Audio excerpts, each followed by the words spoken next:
है धरती की सांसें भारी, नदी की धारा है अधूरी सी, पर कुछ लोग हैं जो नहीं बैठे खामोश, सुनी प्रकृति की पुकार और बढ़ा लिए समाधान की ओर कदम।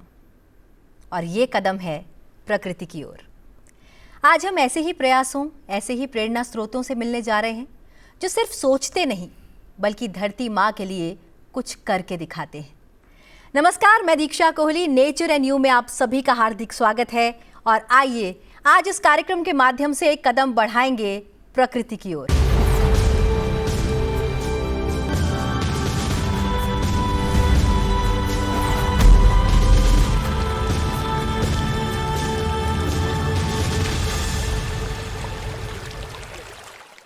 आज हमारे साथ स्टूडियो में उपस्थित हैं दो विशिष्ट पर्यावरण योद्धा, मनीष पाठक जी जो प्रतिबद्ध एनवायरोप्रेन्योर हैं, पर्यावरण संरक्षण गतिविधि से जुड़े हैं, वर्षों से आईटी के क्षेत्र में काम कर रहे थे और आज पर्यावरण के लिए आपके प्रयास सराहनीय है। बहुत बहुत स्वागत है आपका मनीष जी। धन्यवाद। इसी के साथ हमारे साथ स्टूडियो में मौजूद हैं वेद प्रकाश जी। वेद प्रकाश जी यमुना नदी की सफाई और पुनरुद्धार से सीधे तौर पर जुड़े हैं और क्लीन यमुना प्रोजेक्ट के साथ आप निश्चित रूप से धरातल पर काम कर रहे हैं और बहुत अच्छा कार्य कर रहे हैं। बहुत बहुत स्वागत है आपका वेद प्रकाश जी। और वर्चुअली हमारे साथ जुड़े हैं बहुत ही खास मेहमान, परम श्रद्धेय स्वामी चिदानंद सरस्वती जी, गंगा एक्शन परिवार और परमार्थ निकेतन ऋषिकेश के अध्यक्ष हैं। आपने नदियों, जल और पर्यावरण के संरक्षण को एक आध्यात्मिक आंदोलन का रूप दिया है। बहुत बहुत स्वागत है आपका स्वामी जी। धन्यवाद। धन्यवाद दीक्षा। शुरुआत मैं आप ही से करूंगी स्वामी जी। हमारे शास्त्रों में कहा गया है, माता भूमि पुत्रो अहम पृथ्वीया, यानी कि पृथ्वी हमारी माता है और हम उसके पुत्र हैं, हम उसकी संतान हैं। लेकिन आज हम सब जो कृत्य कर रहे हैं, जंगल काट रहे हैं, पेड़ काट रहे हैं, नदियां प्रदूषित कर रहे हैं, जैव विविधता को नष्ट कर रहे हैं, क्या ये सच में एक सच्चा पुत्र करता है? ये सच्चे पुत्र का धर्म है? आपके अनुसार पुत्रत्व का वास्तविक अर्थ क्या है और हमें इसे निभाने के लिए क्या कदम उठाने चाहिए? बहुत सुंदर, सामयिक और वास्तविक प्रश्न है। इस प्रश्न के उत्तर में ही एक कदम प्रकृति की ओर नहीं बल्कि हर कदम प्रकृति की ओर चल पड़ेगा। हमारे शास्त्रों में दीक्षा जी कहा गया है कि माता भूमि पुत्रो हम पृथिव्या, अर्थात the earth is our mother and we are her children, अर्थात हम पृथ्वी हमारी माता है और हम उसके संतान हैं। लेकिन आज हम जो कृत्य कर रहे हैं, जंगल काट रहे हैं जी, नदियां प्रदूषित कर रहे हैं, जैव विविधता को नष्ट कर रहे हैं, क्या ये एक सच्चे पुत्र का धर्म है? ये आपका क्वेश्चन है जी। मुझे तो लगता है कि सच्चे पुत्र का जो कर्तव्य है वो वही है जो बेटे और माँ का होता है। और माँ अगर बीमार है, बेटा फिर कॉन्फ्रेंस नहीं करता। माँ डायलिसिस पे है तो बेटा डायलॉग में नहीं उलझता। बिल्कुल। वो तो बस जुट जाता है माँ को बचाने के लिए। और फिर माँ, जब तक जहाँ तक माँ की बात है, माँ सबकी है। ये नदियाँ हैं तो दुनिया है। और इसमें भी गंगा ने तो कभी नहीं सोचा कि मैं श्यामलाल के खेत को सींचूंगी या सलीम मोहम्मद के खेत को नहीं सींचूंगी, या कभी नहीं सोचा कि मैं साइमन और सोहन सिंह के खेत को नहीं।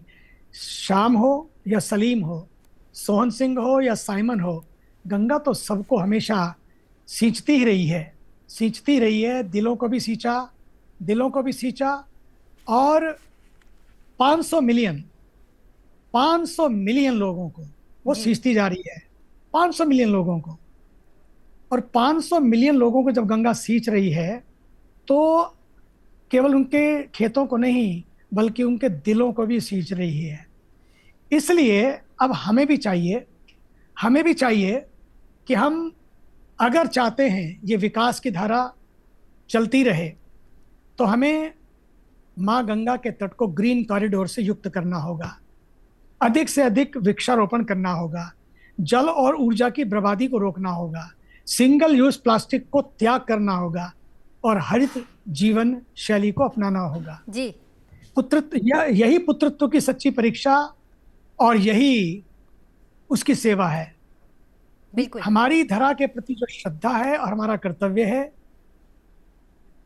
वही हमारा पहला कर्तव्य है। प्रकृति है तो संस्कृति, बिल्कुल और संस्कृति, प्रकृति और संतति तीनों साथ साथ जाते हैं। No water no future. जल है तो कल है, वायु है तो आयु है, आयु है तो हम हैं। करीब 500 मिलियन लोगों के लिए बिल्कुल स्वामी जी। गंगा जी जीवन का आधार है। लेकिन गंगा सिर्फ नदी नहीं है, वो तो हमारी सनातन परंपरा का प्रतीक है। अपना जीवन गंगा के तट पर हम सब ने समर्पित किया है। ऐसे में जब हम देखते हैं कि आज कुछ लोग रिवर राफ्टिंग के समय इतना जब समस्याएं कर रहे हैं, प्लास्टिक की बोतलें, पन्नियां, कचरा, प्रदूषण फैला रहे हैं, ऐसे में हमें बदलाव लाना होगा। We are the problem, we are the solution. बिल्कुल स्वामी जी, आपने बिल्कुल सही कहा कि we are the problems. Problem हमारी ही वजह से है और सॉल्यूशन भी हमें ही लाना होगा। हमारे साथ मनीष जी हैं। मनीष जी, सॉल्यूशन हमें लाना होगा, स्वामी जी ने कहा, लेकिन सॉल्यूशन लाने के लिए कदम भी हमें बढ़ाने होंगे। लेकिन उससे पहले ये सोचना होगा कि प्रॉब्लम्स हमारी वजह से आ रही हैं, क्या वो सच में हम उन्हें प्रॉब्लम मानते हैं। आप IT सेक्टर से जुड़े रहे, आज सस्टेनेबल एनवायरनमेंट की बात करते हैं। अगर मैं कहूँ कि आप ज़मीनी स्तर पर जो कार्य कर रहे हैं उससे क्या बदलाव आएगा, और एक आदमी अगर खुद एक कदम आगे बढ़ाएगा तो वो सुधार ला सकता है, तो आप इसे कैसे देखते हैं? देखिए, जहाँ से बात चली, माता भूमि पुत्रो हम पृथिव्या पर हमने शुरुआत करी अपनी बातचीत की। श्रद्धेय स्वामी जी ने भी इस पर चर्चा करी। सबसे बड़ा आता है कि एक अपना मेरा व्यक्ति का बोध क्या है, और पर्यावरण के प्रति जब हम बात करते हैं और चर्चा चल रही है कि डायलॉग से ज़्यादा बढ़कर के हम जमीन पर क्या काम कर रहे हैं, और जमीन पर जब हम काम कर रहे हैं तो क्या हम कुछ बड़े काम की बात कर रहे हैं या छोटे काम पर भी ध्यान दे रहे हैं, और पर्यावरण संरक्षण गतिविधि पर भी फोकस कर रहे हैं जिस पर आप काम कर रहे हैं। जी। अब पर्यावरण संरक्षण गतिविधि अपनी एक समाज की गतिविधि है। पूरे देश में सारे प्रांतों में, सारे जिलों में अपना काम है। अपना यहाँ पर हमारा फोकस यही है कि एक व्यक्ति के स्तर पर मैं क्या परिवर्तन अपने जीवन में ला सकता हूँ, क्योंकि पर्यावरण के प्रति काम करना वास्तव में हमारी सहज स्वाभाविक चेतना के जगने का नाम है। अगर वो चेतना जगी रहेगी, शुरुआत से, बालपन से हमारे साथ रहेगी, तो जीवन के जिस क्षेत्र में हम काम कर रहे होंगे वहाँ पर क्या ये मेरा काम पर्यावरण पूरक हो रहा है, वो अपने आप में चेतना आ जाएगी। जब वो चेतना आ जाएगी तो आपके हर काम में वो भाव आएगा कि हम इस प्रकृति के एक अंग हैं, ये प्रकृति, मैं प्रकृति हूँ। हम ब्रह्मास्मि वाली बात आएगी कि मैं ही ब्रह्मांड हूँ। तो अपने आप उसके लिए एक ऐसा भाव जागृत होगा कि सारे काम जो आप करेंगे प्रकृति पूरक हों। और इसकी आदत बहुत छोटे स्तर से हो जाती है, जो गतिविधि में हम पर्यावरण संरक्षण गतिविधि में कहते हैं। पर्यावरण का, प्रकृति के लिए काम करने का सबसे पहला केंद्र है मैं, मेरा घर। वहाँ के स्तर पर अगर काम होने लगा, छोटी आदतें बदली, छोटी आदतें जैसे कटिंग ग्लास वाटर, कि कोई आ रहे हैं उनको आधा ग्लास पानी देना, दोबारा मांग लेंगे, तो ये एक आदत का पहलू है। जब हम पौधे लगा रहे हैं तो क्या हम नर्सरी से खरीद कर लाए लगाया, या हमने बीज को 3 महीने अपने घर में पाला और उसके बाद उसे कहीं लगाया, तो उस लगाने में जो मेरा एक भ्रातृ भाव आएगा उस पौधे के साथ, बढ़ते पौधे के साथ, वो नर्सरी से आकर लगा देने में कभी नहीं आ सकता। तो पर्यावरण संरक्षण गतिविधि में समाज में जितने लोग भी प्रकृति का काम कर रहे हैं, पर्यावरण का काम कर रहे हैं, उनके पीछे फोर्स मल्टीप्लायर बन के कैसे हम लग जाएं कि उनके काम को एक विशद रूप मिल सके और एक सामाजिक परिवर्तन का कारण बन सके, वो काम यहाँ हो रहा है। सामाजिक परिवर्तन की आपने बात की वेद प्रकाश जी, समाज में परिवर्तन लाने के लिए कदम हमें बढ़ाने होंगे। लेकिन जब हम बात करते हैं दिल्ली की, आपका जन्म यही हुआ, बिल्कुल यमुना किनारे। ऐसे में आज इतने समय के बाद एक कदम बढ़ रहा है यमुना की तरफ, यमुना सफाई अभियान। लेकिन बहुत पहले जहां आप रहते होंगे, आपने बहुत पहले सोचा होगा मैं क्या कर सकता हूं। आज के स्तर पर बात करूं तो वास्तविकता क्या है, कितना बदलाव आ रहा है, और कब हम देखेंगे कि यमुना साफ हो रही है? दीक्षा जी, पहले तो मैं आपके संसद टीवी को बधाई देता हूं इस कार्यक्रम के लिए, जिन्होंने बहुत अच्छा विषय चुना, बहुत प्रासंगिक और बहुत आवश्यक विषय चुना। पूज्य गुरुदेव के चरणों में प्रणाम करता हूं, क्योंकि वो पूरा जीवन उन्होंने समर्पित कर दिया प्रकृति पर्यावरण के लिए। मैं जब यात्रा को देखता हूं माँ यमुना की, तो मेरा जन्म माँ यमुना के किनारे हुआ। माँ यमुना की गोद में हम खेले, हम लगभग सप्ताह में एक बार स्नान करने जाते थे। वहाँ हम माँ यमुना का जल पीते थे जब प्यास लगती थी। तो परिवर्तन शुरू हो गया जैसे जैसे औद्योगिकरण बढ़ा। जी। वहां से औद्योगिकरण ने क्या किया, प्रकृति को नष्ट करने का काम किया। अब औद्योगिकरण भी आवश्यक है, एक प्रश्न ये भी हो सकता है। बिल्कुल। लेकिन हमें उसके साथ साथ ये देखना पड़ेगा कि हमारे जो प्राकृतिक संसाधन हैं, पर्वत हैं, नदियां हैं, जल स्रोत हैं, वो तो कहीं दूषित नहीं हो रहे हैं। क्योंकि ध्यान रहे, यमुना केवल एक नदी नहीं है, बिल्कुल, वो जीवन देती है, जीवनदायिनी है। हमारी खेती उसके ऊपर टिकी हुई है, पेयजल की आवश्यकता वहां से पूर्ति होती है, हमारी औद्योगिक आवश्यकता वहां से पूर्ति होती है।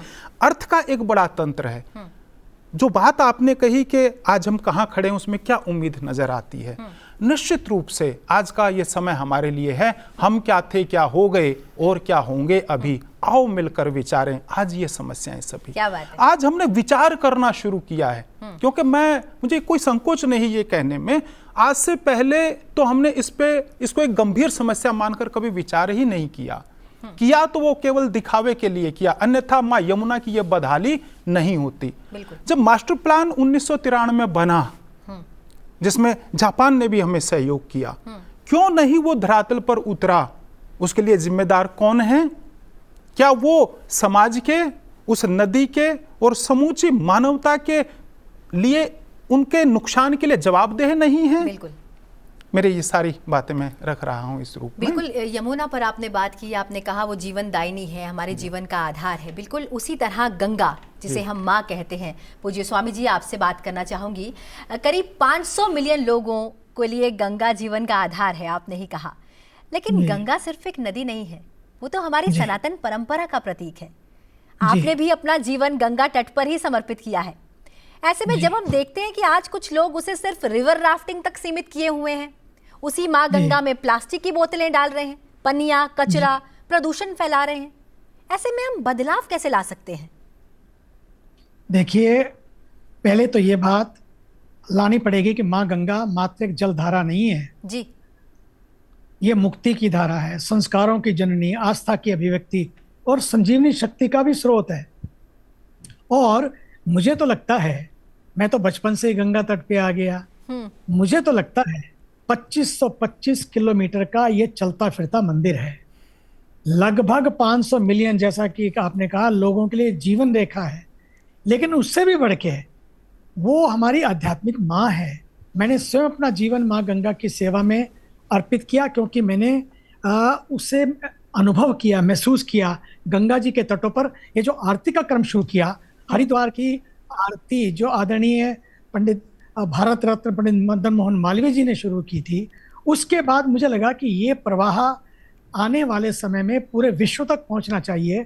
इसलिए परमार्थ निकेतन की गंगा आरती, जो विश्व स्तर पर ख्याति प्राप्त है और हर कोई उसमें सहभाग करना चाहता है, फिर वाराणसी में, दिल्ली में, कोलकाता में, आगरा में, उत्तरकाशी में, रुद्रप्रयाग में, देवप्रयाग में, ना जाने प्रयागराज में, ना जाने कहाँ कहाँ, विदेशों में भी जल के अनेक स्रोतों पर आरती का ये क्रम शुरू हुआ और मैं उसका असर भी देख रहा हूँ। और लोग तो अब आरती वाले स्वामी जी भी कहने लगे हैं। खैर, जब कोई उस माँ में प्लास्टिक, पन्नियां और मलमूत्र बहाता है ना, तो वो दृश्य केवल प्रदूषण नहीं बल्कि संस्कारों का पतन प्रतीत होता है मुझे तो। हमें समझना, ये पोल्यूशन कहीं बाहर नहीं है, पोल्यूशन हमारे यहाँ पर है, बिल्कुल जहन में, हमारे दिमाग में। माँ गंगा की रक्षा, ये भी ध्यान रखना होगा, केवल सरकार की जिम्मेदारी नहीं है, ये हर श्रद्धालु की साधना बननी चाहिए। ये बदलाव बाहर से नहीं बल्कि भीतर से आना चाहिए। अब भारत के ऊर्जावान प्रधानमंत्री जी ने जब से बीड़ा उठाया, आप देख रहे हैं कि कितना परिवर्तन आया। और ये परिवर्तन हर भारतीय के मन में आना चाहिए, भारत के हर भारतीय के मन में आना चाहिए।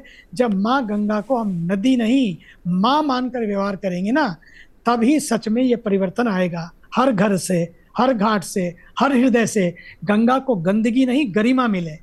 बिल्कुल, गंदगी नहीं, गरिमा मिले। यही हमारी सच्ची पूजा, सच्चा तप और सच्चा योगदान होगा। और जो राफ्टिंग जाते हैं, राफ्टिंग करने के लिए मैं कहता हूं, जल में आनंद लीजिए, लेकिन साथ में शराब पीते हुए, उन बोतलों को फेंकते हुए, ये कोई पर्यटन का केंद्र नहीं है गंगा, ये तो तीर्थाटन था, साधना की केंद्र थी महागंगा। इसलिए गंगा के तटों पर आए, बॉटल लेकर नहीं, भक्ति लेकर आए। गंगा के तटों पर आए, गंदगी करने के लिए नहीं, बंदगी करने के लिए आए। पूजा और प्रदूषण दोनों साथ साथ नहीं चलते हैं, क्या बात इसलिए हमें ये ध्यान रखना होगा। क्या बात है, पूजा और प्रदूषण दोनों साथ नहीं चल सकते हैं। लेकिन एक सोच ये भी है, जब हम शहरों की ओर रुख करते हैं तो हम सिर्फ एंजॉयमेंट के लिए हिमालयाज का रुख करते हैं। हमारे लिए वो कोई तपोभूमि नहीं रही, हमारे लिए घूमने का स्थल हो गया। ये बात आप सटीक रूप से मानते होंगे मनीष जी। गांव छोड़कर हम शहर की ओर आ गए हैं, शहर से अब हम भागना चाहते हैं क्योंकि हमें लगता है कि हमें कुछ पल सुकून के चाहिए, और जहां हम सुकून के पल बिताने चले जाते हैं वहां से हम अपना सुकून तो ले आते हैं लेकिन दूसरों का सुकून खोने के लिए मजबूर कर देते हैं उनको, क्योंकि हम हिमालय को भी दूषित कर देते हैं। मैं बिल्कुल आपके उसी प्रोजेक्ट की बात कर रही हूँ जो आपने लेह लद्दाख में, मुझे लगता है कि दुनिया का सबसे ऊंचा सॉलिड वेस्ट मैनेजमेंट प्रोजेक्ट। जी जी। इतनी ऊंचाई पर वेस्ट आता है जब पॉपुलेशन इतनी कम हो, तो ये वेस्ट मुझे लगता है शायद उन्हीं 1 लाख लोगों का आता है जो टूरिज्म के नाम पर वहां आते हैं और कचरा फैला जाते हैं। ऐसे में टूरिज्म तो हो, सुचारू रूप से हो, लेकिन कचरा प्रबंधन के लिए कोई एक ऐसा सिस्टम हो, ये सोच कहाँ से आती है? देखिए, आपने एक बहुत सही बात कही कि देश है, देश को जानना पड़ेगा, लोग जाएंगे, टूरिज्म होना चाहिए, विकास की धारा सतत चलनी चाहिए, लेकिन हमें अपने शहरों को उस प्रकार से तैयार करने का भी एक जिम्मा हमारे ऊपर है। लेह की आपने बात की, आपने लेह की अच्छी रिपोर्टिंग करी है। अब लेह ऐसी जगह है, केदारनाथ, बद्रीनाथ, इन सारी जगहों को मैं ऐसा ही सोचता हूँ कि यहाँ पर सरकार एक तरफ यह हम प्रयास कर रहे हैं कि लोगों का आना जाना होना चाहिए, लेकिन क्या ये शहर हमारे ये तीर्थ स्थल तैयार है उसके बाद की गंदगी को झेलने के लिए? आपको ध्यान होगा कि लद्दाख के बारे में एक अंतर्राष्ट्रीय न्यूज़पेपर में निकला था कि दुनिया की सबसे ऊंचाई पे बना हुआ डंपयार्ड भारत में है। बिल्कुल। उसके बाद से लेह प्रोजेक्ट की शुरुआत हुई थी और बहुत मुश्किल था वहाँ काम करना, और आज दुनिया के सबसे ऊंचाई पे बना हुआ पूरी तरह सोलर से चलने वाला प्लांट कहाँ है? तो भारत में है, लेह में है। इसी साल पिछले साल हमने कारगिल में दूसरा प्लांट लगाया, वो दुनिया की दूसरी सबसे ऊंचाई पर बना हुआ प्लांट है। अब ये सारी चीज़ें करने से क्या हो रहा है, आप पर्यटन के लिए तैयार है, लेकिन पर्यटन के कारण होने वाले पर्यावरणीय नुकसान को आप कैसे कम कर सकते हैं, ये आप देख सकते हैं कि ये हमारा। दूसरा, जो जाएं वो एक हम जिसको कहते हैं ना गिल्ट फ्री पर्यटन, कि मैं जाऊं तो इस तरह से जाऊं कि मैंने वहाँ पर कम से कम मेरे जाने से हुआ, हम ग्रीन टैक्स भी ले रहे हैं, सब कुछ ले रहे हैं, लेकिन उनको दिखना चाहिए। तो मेरा एक मानना ये भी है कि आप जो प्रयास कर रहे हैं, नगर पालिकाएं और सरकार, जो टूरिस्ट जा रहे हैं उनको उन क्षेत्रों से गुजारिए। आप देखिए कि आपके द्वारा किया गया कुछ कचरा कैसे संपादित हो रहा है, आपके द्वारा किया गया जल कैसे संशोधित हो रहा है। उससे 2 चीज़ें होंगी। पहला, वो प्लांट काम करते रहेंगे, क्योंकि हम देखते हैं कि गंदगी सफाई करने वाली चीज़ों को हम ऐसी जगह लगा देते हैं जहाँ कोई देख ना सके। ये सबसे गलत है, क्योंकि वहाँ पर जहाँ कोई देख नहीं सकेगा वहाँ चलेगा क्या? बिल्कुल। तो लोगों को उसको टूरिस्ट सर्किट में डालिए। जैसे हमने लेह के लिए बात की थी, हमने उनको आग्रह किया है कि टूरिस्ट वहाँ पर जाएं, वहाँ सेल्फी पॉइंट हो और वहाँ पर से जो कंपोस्ट बनता है वो लेकर आएँ। कौन इतनी ऊंचाई पर कंपोस्ट बना सकता है? आप वो जब 100 ग्राम लेकर घर आएंगे सॉइल ऑफ लद्दाख के नाम से, ऐसा ही जल लेकर आए कि ये जो जल हमने प्रयोग करा ये संशोधित होने के बाद अब दोबारा से सिंधु में जा रहा है और इतनी अच्छी क्वालिटी का है। जब आप ये करेंगे तो काम भी अच्छा होगा और सामूहिक जवाबदेही हो जाएगी देखने की काम अच्छा हो रहा है कि नहीं हो रहा, क्योंकि काम तो हमारे पैसे से हो रहा है। बिल्कुल। तो ये हमें एक समझना पड़ेगा कि पर्यावरण को, प्रकृति को, विकास को और जनता को कैसे एक साथ जोड़ दें। ताने बाने में कोई करने वाला है, कोई देखने वाला है, कोई उसकी तारीफ करने वाला है। तो ये एक साथ हमारे चलने से ही मुझे लगता है कि, और क्योंकि हो क्या रहा है, हम शहर छोड़ के जाना चाहते हैं क्या करने के लिए? नए शहर बना देने के लिए। क्या नैनीताल की, अल्मोड़ा की, हल्द्वानी की, मसूरी की, हरिद्वार की, ऋषिकेश की क्या हालत है? पहाड़ कट रहे हैं, घर बन रहे हैं, बिना सोचे कि वहां का पानी कहाँ जाएगा, गंगा में जाएगा। और आश्रमों के नजदीक में देखता हूँ गंगा में जो पानी जा रहा है बिना ट्रीटेड, बिना शोधित किए हुए जा रहा है। पहाड़ी स्थलों पर रात को आग लगाई जाती है कूड़ेदानों में। मैं उसके वीडियो लेता हूँ, फिर सोचता हूँ क्या करूँ भेज कर इसे सोशल मीडिया पर, नेगेटिविटी फैलेगी। प्रयास करता हूँ मिलने का उनसे, वो कहते हैं देख रहे हैं। तो एक समग्र सोच की, समाज की भी, सरकार की भी आवश्यकता है, जिस दिशा में मैं बहुत पॉजिटिव प्रयास देख रहा हूँ हो रहा है। तो एक बहुत अच्छी बात है, समाज, सरकार, साधु संत, शिक्षण संस्थान सब मिलकर काम कर रहे हैं। इसी पॉजिटिविटी को और आगे बढ़ाते रहना काम हमारा होना चाहिए अभी। बिल्कुल। आपसे जानना चाहूँगी वेद जी, क्या ये समझा जाए कि नाले और औद्योगिक अपशिष्ट को छोड़ देने से यमुना जो है वो पॉल्यूटेड हो रही है, या कोई और रीज़न भी है इसके पीछे? दीक्षा जी, सबसे बड़ा कारण तो घरों का सीवेज है, उसके बाद उद्योगों का जो अपशिष्ट है वो है। तीसरा एक कारण ये भी है कि जो पूजा सामग्री, घर का कूड़ा कचरा, वो भी हम फेंक देते हैं एक आस्था के नाम पर। यही मैं आपसे वेद जी पूछना भी चाह रही थी। एक तरफ आस्था है और एक तरफ स्वच्छता है। स्वच्छता को बनाए रखना बहुत जरूरी है, लेकिन कहीं ना कहीं हमारी आस्था के बीच कुछ ना आ जाए, इसलिए हम अपना सारा पूजा का सामान वो यमुना में छोड़ आते हैं। हमारे कैलेंडर फट गए, हमने यमुना में डाल दिए। लेकिन अगर किसी ने पूछा ये क्यों कर रहे हो, तो ये बोला गया क्योंकि ये नदी पवित्र है, इसलिए हम इसमें डाल रहे हैं। लेकिन इसके बीच का रास्ता क्या है? इसके बीच का रास्ता यही होना चाहिए कि जो पूजा सामग्री है वो हम जल स्रोतों में ना डालें, नदी में ना डालें, उससे कोई पुण्य की प्राप्ति होने वाली नहीं है। उसको हम कहीं, जैसे फूल मालाएं हैं, उसे कहीं मिट्टी में डाल दें, वो उस मिट्टी के साथ मिल जाएंगी। प्लास्टिक को हम थैलियां भर भर के मैं देखता हूँ वहाँ यमुना में सीधे डाल देते हैं, वो गलत है। हम संविधान में अधिकारों की बात करते हैं, हम कर्तव्यों की बात क्यों नहीं करते, क्यों नहीं सीखते, क्यों नहीं पढ़ते उन्हें? वहाँ कहा गया है कि हम प्रकृति की, वनों की, झीलों की, नदियों की रक्षा करेंगे। बिल्कुल, क्यों नहीं हम उस दायित्व के साथ जुड़ पा रहे हैं? और ये अंधविश्वास हमें छोड़ना पड़ेगा कि हम नदी में टूटी हुई मूर्तियां डाल देंगे, मालाएं डाल देंगे तो हमें कुछ उससे अत्यधिक पुण्य मिलेगा। उल्टा हम पाप के भागी हो रहे हैं। वो टूट गई है, उसको ठीक है आप कहीं कूड़ेदान में इस तरह से रख दीजिए ताकि वो फिर से प्रोसेस में आ जाए, वो नदी को या जल स्रोत को या प्रकृति को प्रदूषित ना करे। मतलब कहीं ना कहीं हम अपनी परंपराओं के नाम पर ही अपनी परंपराओं से कट रहे हैं और रक्षक ना होके हम भक्षक बन रहे हैं। और ये बदलाव समाज में आज साफ दिखाई दे रहा है। स्वामी जी, मैं आपके पास आऊंगी। सनातन संस्कृति की हम बात करते हैं, जहां हम कहते हैं वसुधैव कुटुंबकम, और भूदेवी की पूजा जैसी अवधारणाएं हमेशा से रही हैं हमारी परंपराओं में। आज जब हम पर्यावरण संकट के दौर से गुजर रहे हैं, तो क्या हमें फिर से उन्हीं परंपराओं की ओर लौटने की जरूरत है? आपको क्या लगता है? पहली बात तो जो आप पिछला प्रश्न मनीष जी और हमारे वेद प्रकाश जी बोल रहे थे, मैं थोड़ा उसको और पुष्ट करता हूँ। बिल्कुल, उसके बाद मैं उसमें जाता हूँ जी। ये मुझे लगता है कि हमें थोड़ा सा ग्रीड कल्चर से ग्रीन कल्चर की ओर जाना होगा जी। और उस ग्रीड कल्चर से ग्रीन कल्चर के लिए जाने के लिए हमें अपनी लाइफस्टाइल को, अपनी आदतों को बदलना होगा।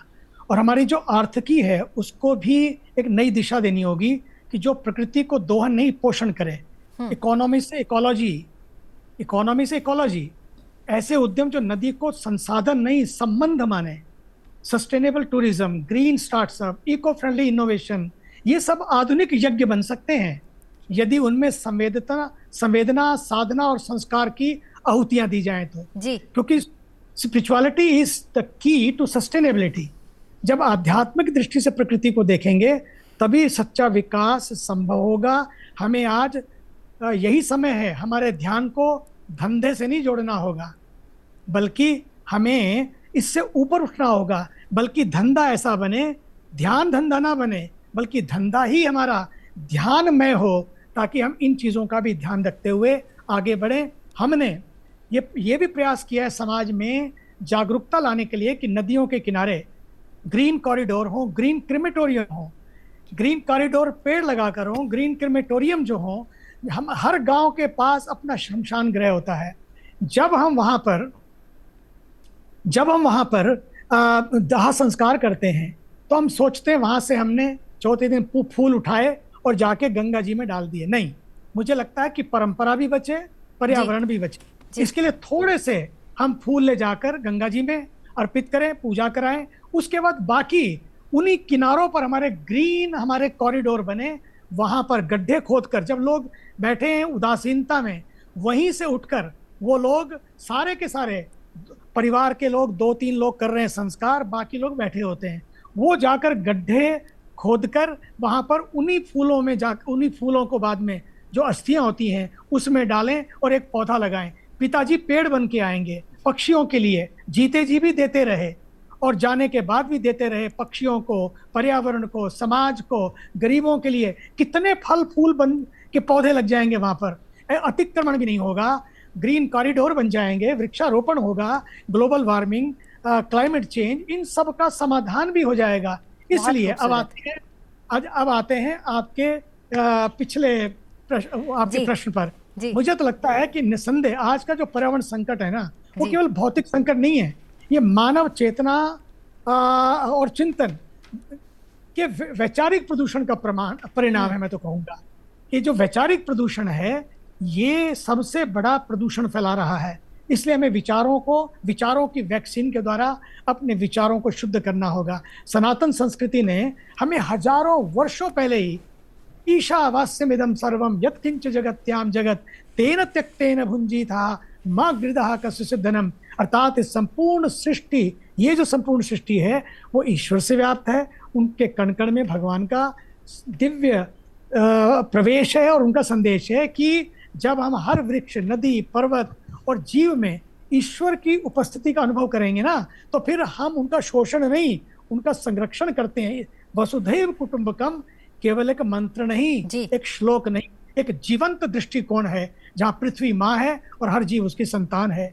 भूदेवी की पूजा, धरती माता, भारत माता, पंच तत्वों का सम्मान, सूर्य चंद्र की वंदना, ये सब हमारी संस्कृति के पर्यावरणीय सूत्र हैं। आज आवश्यकता है कि हम केवल तकनीकी समाधान नहीं बल्कि आध्यात्मिक जागरण भी समाज में करें। हमें विज्ञान के साथ वेद को जोड़ना होगा। केवल विकास नहीं, विरासत का संरक्षण भी हमें करना होगा। संवेदना के मार्ग को अपनाना होगा। जब हम प्रकृति को संसाधन नहीं संतान मानेंगे तब धरती भी बचेगी, मानवता भी बचेगी, आने वाली पीढ़ियां भी बचेंगी। बहुत खूब, बहुत खूब। मनीष जी, जैसा कि स्वामी जी ने भी कहा कि कहीं ना कहीं तकनीक नहीं, हमें परंपराओं की ओर भी बढ़ना है। अगर हम ये बात करें कि आज हम टेक्नोलॉजी को अपनाने के चक्कर में शायद ये भूल जाते हैं कि जिस चीज़ को अच्छा करने के लिए हम तकनीक की ओर रुख कर रहे हैं, कहीं ना कहीं हम उसे और ख़राब कर दे रहे हैं जी। मतलब कि बढ़ते तकनीकी युग में हम ये भूल रहे हैं कि एक वो युग भी हुआ करता था जब हमारे घर के बाहर चिड़िया भी चहचहाती थी और शायद हम इतने फ्रिज का पानी नहीं पीते थे, मटके का पानी भी आता था। और कहीं ना कहीं शायद एसी की ज़िंदगी से बेहतर थी खिड़की खोलकर खुली हवा में वो सांस लेने वाली ज़िंदगी। तो क्या आज हमें उस सर्कुलर इकोनॉमी की ज़रूरत है? क्या एक ऐसे बदलाव की ज़रूरत है जो हमारी आम जिंदगी को बदल दे और हम बढ़ाएं कदम प्रकृति की ओर? जी दीक्षा जी, देखिए सर्कुलरिटी जो है ना, वो लाइफ का एक बेसिक मंत्र है। जिंदगी हमारी सर्कुलर है। हम यहीं से मिट्टी से पैदा होते हैं, मिट्टी में मिल जाते हैं। इसके बीच में सर्कुलरिटी एक by design and by default दोनों तरह से प्रेजेंट है। हम जो पर्यावरण के समाधान कर रहे हैं उसमें एक बात मानना कि किसी एक चीज़ में कभी कूड़ा नाम की कोई चीज़, वेस्ट नाम की कोई चीज़ होती नहीं। वो एक बार मेरा यूज किया हुआ सामान जो मेरे काम का नहीं रहा, वह किसी और के काम का है। जंगलों में जाकर किसी ने स्वच्छता अभियान नहीं चलाए और वहाँ पर पूरा का पूरा एक इकोसिस्टम काम करता है। समंदर में अगर हमने कचरा नहीं डाला तो वहाँ कोई सफाई अभियान नहीं चलता, स्वच्छ भारत अभियान। तो उनका एक इकोसिस्टम है। अब जैसे एक ब्लैक सोल्जर फ्लाई करके एक टेक्नोलॉजी आ रही है सॉलिड वेस्ट के लिए। जिन शहरों में हमारे पास ज़मीन नहीं है, हम कंपोस्टिंग करते हैं तो भी हम मीथेन बहुत ज़्यादा उत्सर्जित करते हैं। बायोमिथेनेशन कर रहे हैं तो भी हम 600 ग्राम प्रति टन जो वेस्ट हम बायोमीथेन में कन्वर्ट करते हैं तो हम इतना ज़्यादा कार्बन उत्सर्जित करते हैं। एक टेक्नोलॉजी है ब्लैक सोल्जर फ्लाई। ये कुछ नहीं है, एक मक्खी है, मक्खी का प्रकार प्रकृति में पाया जाने वाला, जो कचरे को खा करके प्रोटीन में, कैल्शियम में, चिटोसन में बदल देता है अपने आप को और 15 दिन में उसकी जिंदगी खत्म हो जाती है। मतलब ये प्राकृतिक तकनीक है। प्राकृतिक तकनीक है, लेकिन उसको आप कंडेंस करके एक जगह चलाते हैं जब, तो आप डिसेंट्रलाइज तरीके से इसका समाधान कर देते हैं। आपका छोड़ा हुआ खाना, जो सबसे ज़्यादा कूड़े में दिक्कत किसकी होती है, वो होती है फूड वेस्ट की, ऑर्गेनिक वेस्ट की, जो बदबू देता है, मीथेन पैदा करता है। प्लास्टिक की समस्या एक दूसरी समस्या है। तो इसको करने में क्या है कि आपने किया और जो वो लार्वा होते हैं वो किसी और का खाना होते हैं। और इस पूरे करने के दौरान में क्या होता है, कुछ भी वेस्ट ऐसा नहीं था। और सबसे बड़ी बात, आपको एक कंपैरिजन बताता हूँ। वर्मी कंपोस्टिंग में जहाँ पर हम 1 टन से 1096 किलोग्राम कार्बन डाइऑक्साइड का उत्सर्जन होता है, अगर हम उसे बायोमिथेनेशन करते हैं तो 600 ग्राम कार्बन डाइऑक्साइड का उत्सर्जन होता है। इस प्रक्रिया में 2.5 किलोग्राम होता है मात्र। 600 किलो, 1096 किलो और 2.5 किलो, यानी कि 1 टन को करने में हम 1 टन के बराबर कार्बन क्रेडिट्स भी अर्जित कर सकते हैं। और ये बहुत आसानी से डिसेंट्रलाइज हो सकता है। छोटे छोटे इलाकों में हो सकता है। ऐसे ही तो ये एक सर्कुलर इकोनॉमी का पार्ट हो गया कि यहाँ जो लार्वा बने वो किसी का फीड हो गया, जो इससे लिक्विड निकलता है वो बहुत बड़ा बायो फर्टिलाइजर है। इस पर पेटेंट ग्रांट हो गए हैं भारत में, भारत में प्रयोग हो चुके हैं, लेकिन इसका एडॉप्शन करने के लिए फिर क्या जरूरत है? फिर वही चीज, जिनके पास एडॉप्शन की जवाबदेही है, क्या वो सिर्फ उस कुर्सी पर बैठे हुए वेस्ट को समस्या मान के समाधान करने वाले हैं, या इसे एक अपॉर्चुनिटी मानकर इसका कोई स्थायी समाधान निकालने की चेष्टा करते हैं? बहुत खूब। बायो एंजाइम्स की बात आती है, जब हम बात करते हैं यमुना की सफाई में, तो क्या किस हद तक ये कारगर है? साथ ही कुछ ऐसी तकनीक जिसका प्रयोग कर कर हम प्राकृतिक रूप से इस पर काम कर सकते हैं? बड़ा और महत्वपूर्ण प्रश्न ये है कि मां यमुना का प्रवाह सुनिश्चित हो। अभी समस्या क्या है कि जो एक नदी के लिए, यमुना के लिए न्यूनतम प्रवाह चाहिए, वो पानी भी उसको पीछे से नहीं मिल रहा है, वो जल भी नहीं मिल रहा है। आगे की बात तो जब वजीराबाद वाटर वर्क से उसमें नाला गिरा, ITO से कोई नाला गिरा या कहीं आगे से कोई नाला उसमें गिरा, वो तो एक सेकेंडरी बात है। वो नाला वहां तक आया, उसको हमने क्या मल्टी लेवल प्यूरिफिकेशन किया है? क्या हमने कोई उसके ऊपर STP लगाए हैं? क्या हमने कोई हार्डल बेस्ड टेक्नोलॉजी प्रयोग की है? जो कि हम कर सकते हैं, हमारे पास जगह जगह पे स्पेस है। कुछ ऐसे पौधे, कांस, झाऊ, ये सब खड़े हुआ करते थे यमुना के क्षेत्र में, आज एक भी नहीं दिखाई देता। क्यों? क्योंकि इस प्रदूषण ने, जो उद्योगों के रसायन हैं या दूसरा प्रदूषण, उसने उनको खत्म कर दिया है। कुछ जीव ऐसे होते थे जो प्राकृतिक ढंग से पानी को स्वच्छ करते थे, अब प्रदूषण के कारण वो जीव समाप्त हो गए हैं, मर गए हैं अधिकांशतः। तो कैसे वो साफ होगा? जो भी गंध आया वो वहीं पर पड़ा रहता है, और STP ना होना एक बड़ा कारण है। मैं अभी ऋषिकेश गया, मैंने वहां देखा मां गंगा में ऋषिकेश से एक STP से प्यूरिफिकेशन होकर जल जा रहा है। ठीक है, उसमें कोई ना बदबू है ना कोई परेशानी है। क्या हम बड़े लेवल पर, अभी एक न्यूज थी अभी कि हमको 40 STP बनाने थे दिल्ली में डिसेंट्रलाइज, लेकिन एक भी नहीं बना। इस सरकार ने, मैं सरकार की बात नहीं करना चाहता इस कार्यक्रम, लेकिन इस सरकार ने, अभी समाचार आया है कि कुछ STP को तत्काल मान्यता दी है कि तुरंत इस पे काम शुरू किया जाए, 1 साल के अंदर अंदर बनकर तैयार होने चाहिए। हमारे 29 औद्योगिक जोन हैं, उसमें से केवल 11 में ही प्यूरिफिकेशन सिस्टम है, वो भी ठीक से काम नहीं करता है। उनको हमको देखने की जरूरत है। जो कचरा डेली निकलता है उसको हमको संशोधित करने की जरूरत है। मतलब कुल मिला के आपने बिल्कुल सही बात और सटीक बात कही कि नदी तभी है जब प्रवाह हो।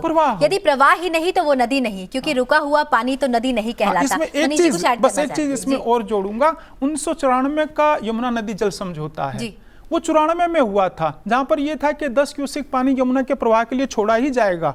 आज 30 साल हो गए हैं। उस समय यमुना, दिल्ली की जनसंख्या 1 करोड़ थी, आज दिल्ली की जनसंख्या 2.5 करोड़ हो चुकी है। हमारी मांग बढ़ रही है, वो प्रवाह का पानी तो आए कम से कम, नदी तभी तो जिंदा रहेगी। बाकी सारे प्रयास तो लगातार हमको करने पड़ेंगे। ये एक लंबा काम है, ये एक दिन में होने वाला काम नहीं है। समाज को आगे आना पड़ेगा, शिक्षण संस्थानों को आगे आना पड़ेगा, और हमको यमुना को एक जीवंत संस्था मानना पड़ेगा, कानूनी मान्यता उसको देनी पड़ेगी। उत्तराखंड हाईकोर्ट वर्ष 2017 में एक फैसला दे चुका है कि यमुना और गंगा को आप कानूनी मान्यता दीजिए, उनको जीवंत संस्था मानिए।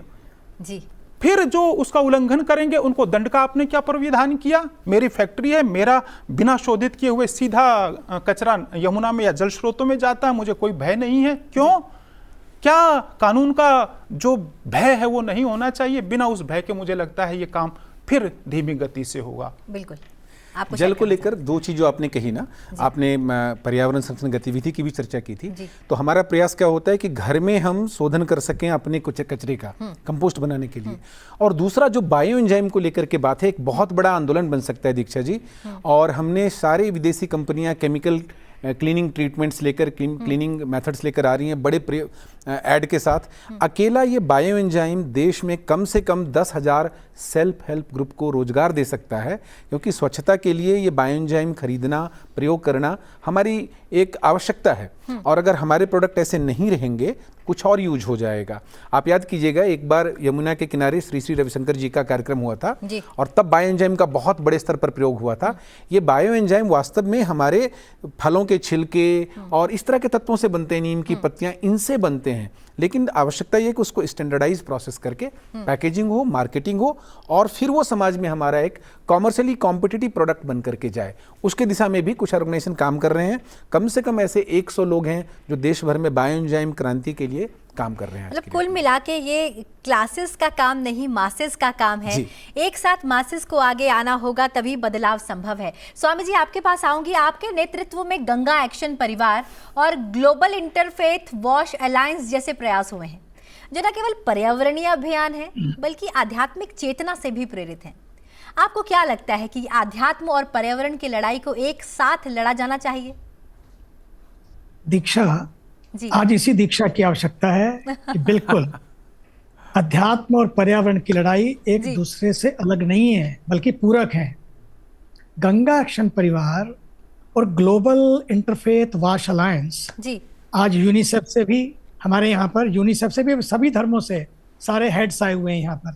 आज इसी पे चिंतन हो रहा है कि कैसे सारे मिलकर इस काम को करें। हमने 2013 में यूनाइटेड नेशंस की जब समिट चल रही थी, उसी समय यूनिसेफ हेडक्वार्टर में यूएन के अंदर हम लोगों ने इस अभियान को ग्लोबल इंटरफेथ वॉश अलायंस शुरू किया, और ताकि वाटर, सैनिटेशन, हाइजीन को मिलकर सारे फेथ जो हैं कैसे मिलकर साथ आएं, क्योंकि फेथ लीडर्स को लोग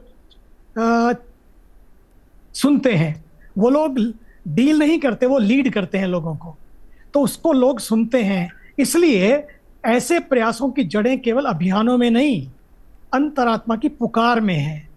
जब हम माँ गंगा को माँ मानते हैं ना, तो उसका रक्षण केवल हमारा दायित्व नहीं, हमारी भक्ति बन जाता है। फिर बिल्कुल यही संदेश हम रोज गंगा आरती के माध्यम से परमार्थ निकेतन ऋषिकेश से देते हैं। पूरा वर्ष परमार्थ निकेतन में हरित और पर्यावरण को समर्पित हरित कथाएं होती रहती हैं। अभी 1 महीने की कथा चल रही है, वो पर्यावरण को समर्पित है, क्योंकि आज बाहर का तापमान भी बढ़ रहा है और भीतर का तापमान भी बढ़ रहा है। भीतर के तापमान को राम कथा शांत करती है, और बाहर के तापमान को जो हम संकल्प कराते हैं पेड़ लगाने का, जल बचाने का, सिंगल यूज प्लास्टिक को बंद करने का, ये सारे हम सब मिलकर मल्टीफेथ सिस्टम के माध्यम से, डायलॉग के माध्यम से पर्यावरण को ही समर्पित हम लोग कर रहे हैं। प्लास्टिक फ्री झोला आंदोलन, प्लास्टिक बॉटल फ्री, कुंभ में भी हमने इको फ्रेंडली टेंट और ग्राउंड सब लगाए, ताकि ग्रैंड प्लान के साथ भी आगे बढ़े और ग्राउंड प्लान के साथ भी हम लोग आगे बढ़े। हमें दोनों प्लान पर, हमें ग्रैंड प्लान भी बने, सरकार के लेवल पर सरकार बहुत अच्छा काम कर रही है, बहुत बढ़िया काम कर रही है, लेकिन ग्राउंड लेवल पर समाज को भी उसी तरह से मिलकर बढ़िया काम करना होगा, ताकि व्यवहार परिवर्तन हो और जागरूकता आए। और यही हमें अध्यात्म सिखाता है कि पर्यावरण बाहर नहीं, भीतर है। जब मन शुद्ध होगा तो नदियां भी निर्मल होंगी। ये लड़ाई प्रदूषण से पहले प्रवृत्ति से है। ये लड़ाई पहले बाहर के प्रदूषण से पहले भीतर के प्रदूषण से है। व्यवहार से पहले विचारों की लड़ाई है ये। आज विज्ञान समाधान तो दे सकता है, लेकिन सद्भाव, संकल्प और अध्यात्म से ही आता है, वो विज्ञान से नहीं आता।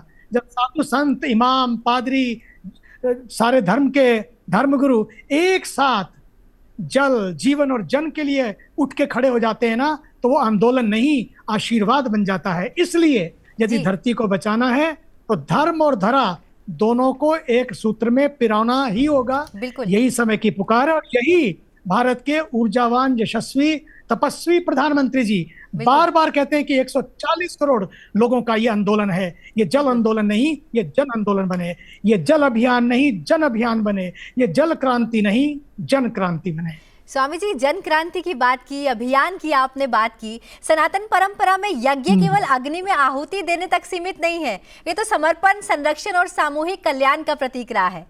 आपको क्या लगता है, जो आपकी अभियान है, ये एक नए युग में पर्यावरण का यज्ञ है और इसमें हम सब मिलकर आहुति दे रहे हैं और पूरे मास एक साथ आकर इस आहुति को दे सकती है? दीक्षा जी, निश्चित ही मुझे तो लगता है हमारे अभियान अब एक नवीन युग के पर्यावरण यज्ञ हैं। सनातन परंपरा में यज्ञ केवल अग्नि में आहुति देने तक सीमित नहीं रहा, बल्कि त्याग, सेवा और समर्पण का प्रतीक रहा है। यज्ञ का मूल उद्देश्य है समष्टि कल्याण, अर्थात संपूर्ण सृष्टि के संतुलन और शुद्धि हेतु व्यक्तिगत स्वार्थ की आहुति देना। एक है स्वार्थ और दूसरा है स्वाहा। एक तो स्वार्थ के लिए लड़ना है और दूसरा स्वाहा कर देना है अपना सर्वस्व। इस स्वाहा का अर्थ है समर्पण। हम सब जब इस भाव से जिएंगे, स्वार्थ से ऊपर उठेंगे, स्वाहा की यात्रा पर, समर्पण की यात्रा पर आगे बढ़ेंगे, तब माँ गंगा की स्वच्छता, वृक्षारोपण, जैव विविधता की रक्षा, जल और वायु की शुद्धता की हम केवल बातें नहीं करेंगे, हम इसको यज्ञ बना लेंगे। और यही यज्ञ की ही आधुनिक अभिव्यक्ति है। हर पौधा जो लगाया जाता है, हर गंगा घाट जो साफ किया जाता है, हर बच्चा जिसे स्वच्छ जल प्राप्त हो सके, ये सब यज्ञ की एक सुंदर आहुतियां हैं। यज्ञ में आहुति स्वाहा नहीं है, बल्कि स्वयं को तैयार करना, ये सबसे बड़ी आहुति है। हमारे ये प्रयास न केवल पर्यावरणीय पहल है, बल्कि आध्यात्मिक चेतना से ये सारे पोषित संकल्प हैं। जब कोई व्यक्ति स्वार्थ छोड़कर पौधे लगाता है, गंगा जी की आरती में भाग लेता है या प्लास्टिक त्यागता है, तो नए युग के ऋत्विक की भूमिका निभा रहा है। वो नए युग का ऋषि है, वो नए युग का आहुति देने वाला एक ऋत्विक है। ये यज्ञ धर्मों से ऊपर उठकर एक वैश्विक पुकार है प्रकृति के लिए, आने वाली पीढ़ियों के लिए। ये यज्ञ हमें ईशावास्यमिदं की चेतना से जोड़ता है, जिसमें हर कण में परमात्मा का वास है। और मुझे तो लगता है दीक्षा यही सच्चा यज्ञ है, यही सच्ची दीक्षा है। क्या बात है स्वामी जी, यही सच्चा यज्ञ है मनीष जी, यही सच्ची दीक्षा है।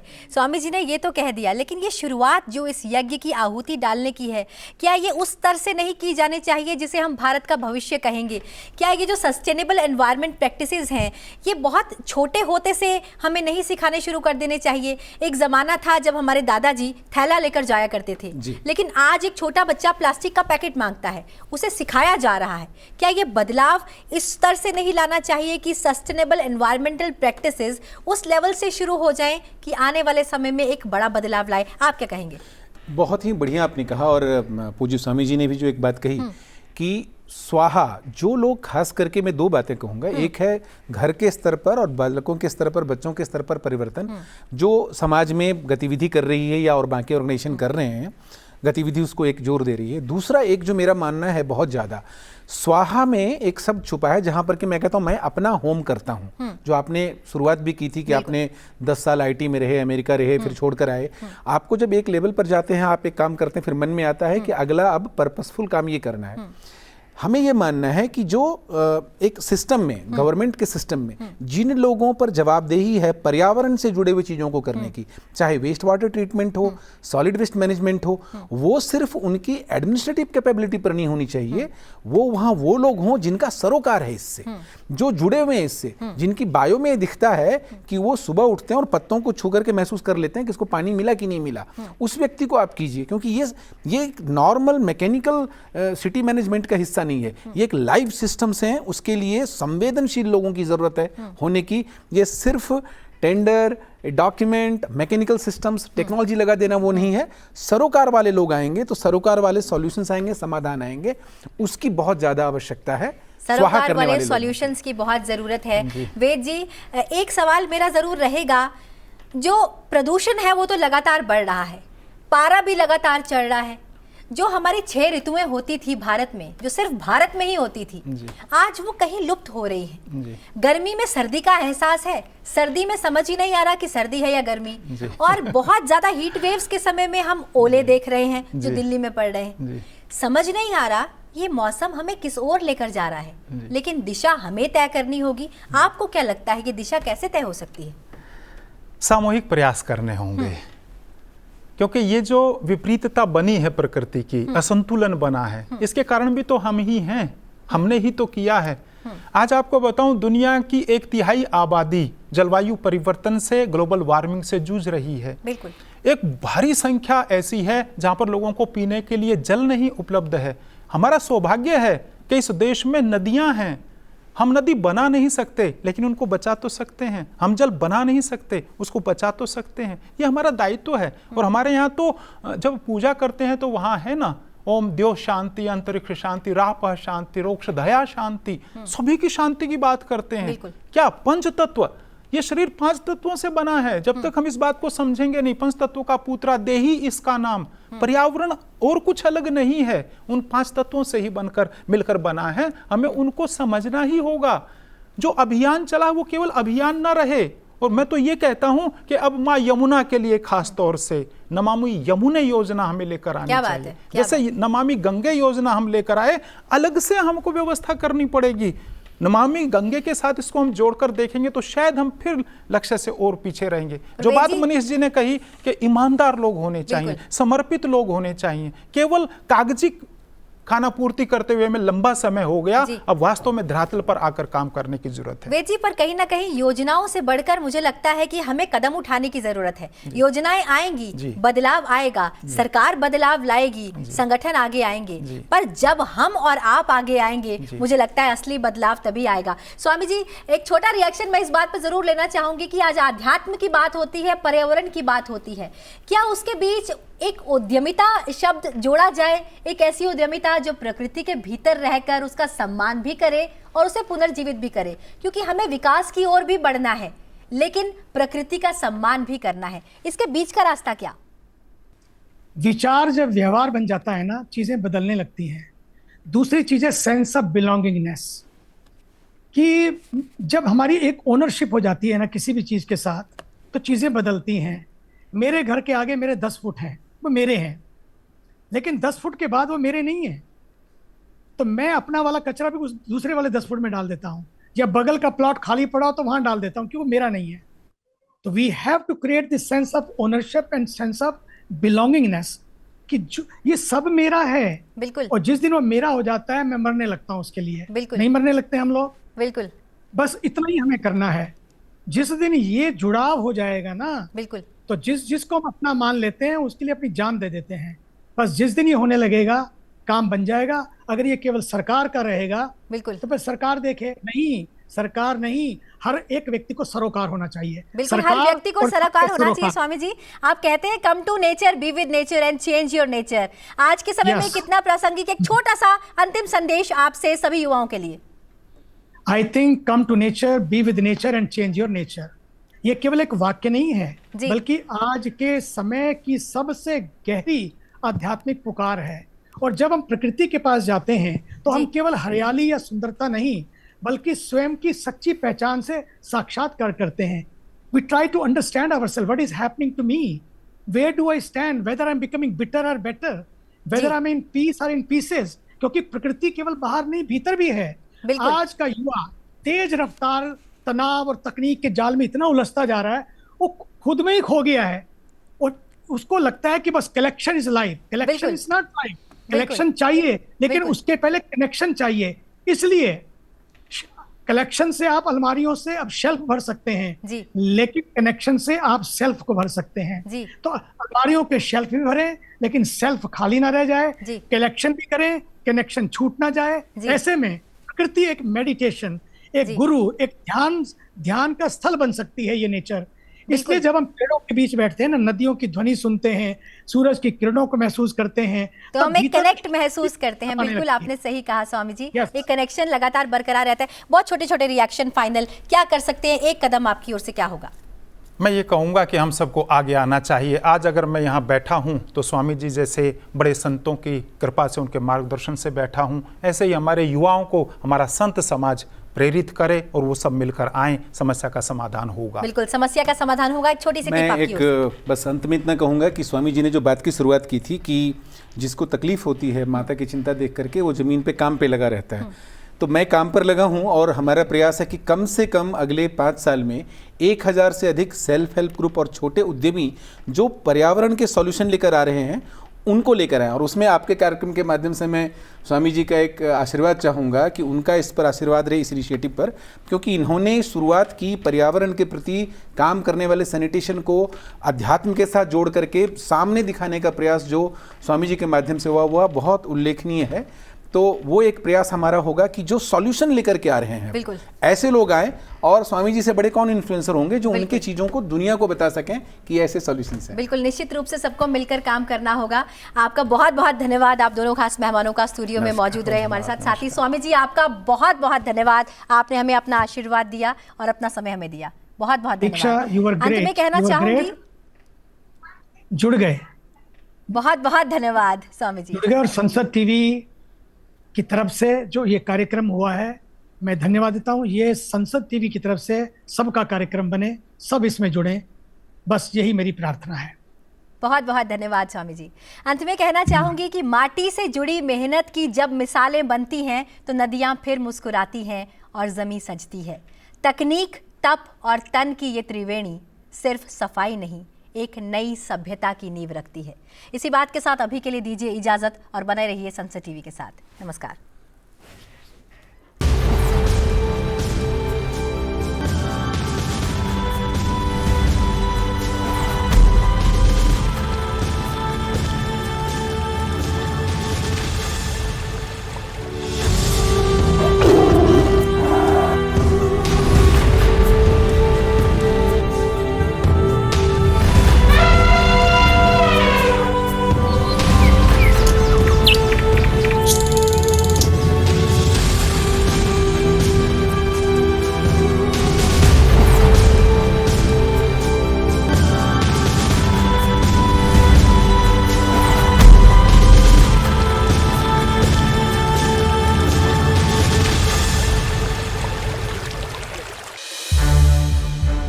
संसद टीवी के और भी प्रोग्राम्स देखने के लिए सब्सक्राइब करें हमारा YouTube चैनल और हाँ, इन्हें लाइक और शेयर करना ना भूलें।